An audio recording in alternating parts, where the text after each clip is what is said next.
Watch সাম special integration.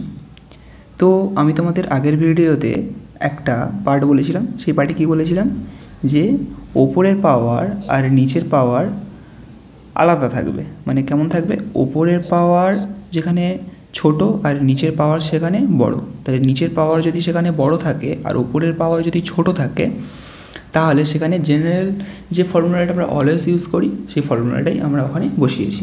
মানে special ইন্টিগ্রেশনে যে ফর্মুলাটা অ্যাকচুয়ালি আমাদের লাগে সেই ফর্মুলাটা আমরা ওখানে ইউজ করেছি। এইবারে তোমরা দেখতে পাচ্ছ এখানে ওপরে পাওয়ার আর নিচে পাওয়ার কিন্তু সমান।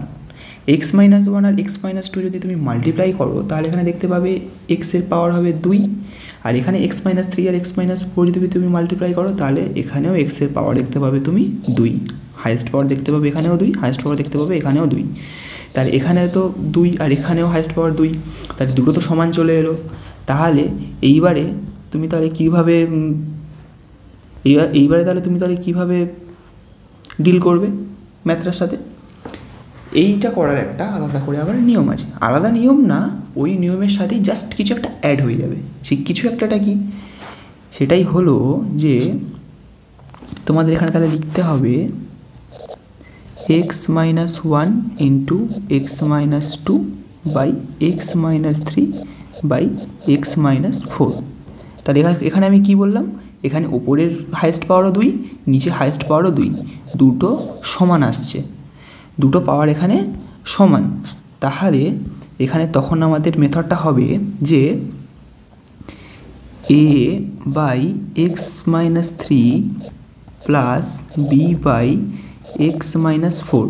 এটা তো আমরা জানি, এটা তো জেনারেল আমরা কি জানি, এটাই আমাদের লিখতে হয় সাম কনস্ট্যান্ট বাই নিচে যেটা থাকে আবার প্লাস সাম কনস্ট্যান্ট বাই আবার যেটা থাকে। তাহলে a by x-3 plus b by x-4 এটা তো আমরা আগের ভিডিওতে আলোচনা করেছি, এটা তো আমরা জানি। যদি ওপরের পাওয়ার ছোট আর নিচের পাওয়ার যদি বড় হয়, নিচের পাওয়ার যদি বড় হয় আর ওপরের পাওয়ার যদি তোমার ছোট হয়, তাহলে তোমার তখন এখানে এই মেথডটাই লাগে, এটা তো আমরা জানি।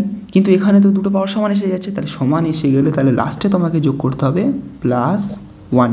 এটা যদি আমি ভালোভাবে লিখি তাহলে এটা হচ্ছে, ভালোভাবে লিখলে এরকম দাঁড়ায় a by x-3 plus b by x-4 plus 1। এই 1টা লাস্টে তোমাকে একটা অ্যাড করতে হয় যখন ওপরের পাওয়ার আর নিচের পাওয়ার যখন সমান হয়ে যায়, পাওয়ার সেম। যখন পাওয়ার সেম হয়ে যায়, তাহলে যখন মনে রাখবে, তাহলে যখন পাওয়ার ওপরের পাওয়ার নিচের পাওয়ার যখন সেম হয়ে যায় তখন লাস্টে আমাদের কী করতে হয়, একটা 1 যোগ করতে হয়।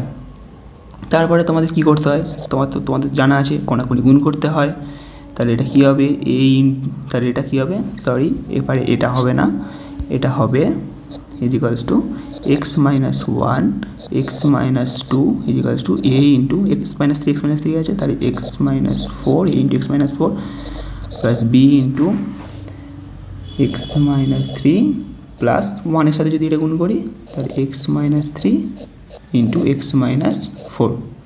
তারপরে তোমার এখানে এক্সের এমন ভ্যালু বসাতে হবে যাতে বিটা 0 হয়ে যায়, এর মান পাবো। আবার এক্সের এমন ভ্যালু বসাবো যেখানে এটা 0 হয়ে যায়, বি এর ভ্যালু পাবো। এরকমভাবে তোমাদের এ আর বি এর ভ্যালু বার করে টোটাল ইন্টিগ্রেশনটা তারপরে লাস্টে সলভ করতে হবে। সেটা এখন যাচ্ছি না, সেটা পরে তোমাদের অন্য কোনো ভিডিওতে তোমাদের ইন্টিগ্রেশন সলভ করে দেখাবো। কিন্তু আমি আজকের মেথডগুলো আগে বলে দিচ্ছি। আগের ভিডিওতে আমি তোমাদের মেথডটা বলেছিলাম যেখানে নিচে বড় আর ওপরে ছোট থাকবে, সেখানে জেনারেল যে নিয়মটা আমরা সচরাচর যেটা সাম স্পেশাল ইন্টিগ্রেশন ক্যালকুলাস যেটা আমি ইউজ করি সেটাই বসিয়েছি। এখানে যখন পাওয়ার যখন সেম, এখানে আমি লিখে দিয়েছি, পারলে তোমার একটা স্ক্রিনশট মেরে নিও। এখানে যখন পাওয়ার যখন তোমরা সেম থাকবে তখন তোমাদের লাস্টে এসে একটা 1 যোগ করতে হবে। মনে রাখবে পাওয়ার যখন সেম তখন লাস্টে এসে 1 যোগ করতে হবে। যেটা তোমরা জেনারেল লিখি সেটা তো অবশ্যই লিখবো, লিখে লাস্টে এসে একটা 1 যোগ করে দেবো। ঠিক আছে, এই ছিল আজকের ভিডিও। তো thank you for watching, tata.